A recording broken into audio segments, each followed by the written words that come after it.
Hi, my name's Erin. I'm the Chief Quality and Operations Officer at Trilogy Care. Thank you for joining us for another edition of our Support at Home Confusion to Clarity series. Today, I'm joined by Trilogy Care's CFO, Marko. Thank you for joining us, Marko. Thank you, Erin. Today, we're going to answer a couple of questions from our clients about bills and payments between the HCP program and the new Support at Home program. Marko, the first question that we have today is, my workers submitted HCP bills after the deadline of 14th of November. Will those bills still be paid?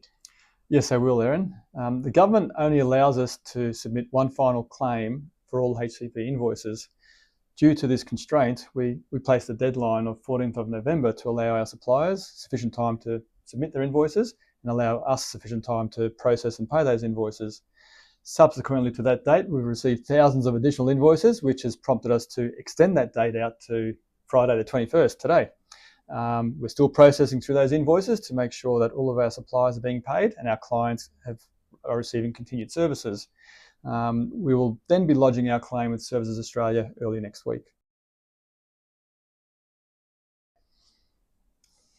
Marko, extending that time frame for processing of HCP invoices due to those late lodgements has obviously had a flow-on effect to Support at Home bill processing and payments. When do we expect those to return to normal? It has, Erin.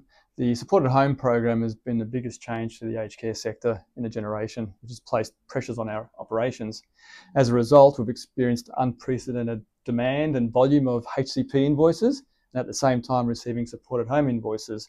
Unfortunately, both those invoices required different system inputs and criteria, which has added to the delay in processing. We're prioritising all urgent payments and systematically reviewing our queues.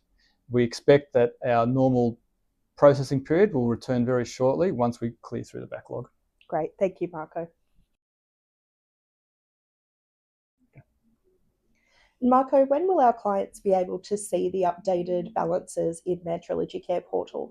That won't be available until we submit our final claim for Services Australia, which is early next week. As I said earlier, we've opened the claim for a longer period to ensure that we process all outstanding HCP invoices and make those payments to the suppliers. We'll be submitting that claim to Services Australia early next week, and then Services Australia will approve that and return the file to us. And once we receive that, we'll be able to update all our client balances in the portal. That may take 4 or 5 days, but a little bit unknown at the moment, just due to the transition between HCP and Support at Home. Thanks, Marko.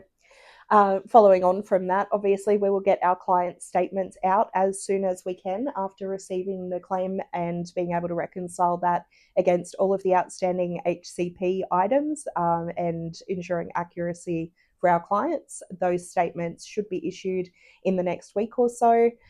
They will be in the same format. The new statement formats won't be until the ones sent out for the November period, which will be aligned to the new Support at Home program. We'll make sure that there are easy guides how to read and understand those new statements. But in the meantime, if you do have any questions on how things look in your portal or need an update on your client balance, please reach out to a member of the team. Thanks for joining me today, Marko. We'll let you get back to the busy work of processing those final HCP bills. Thank you, Erin.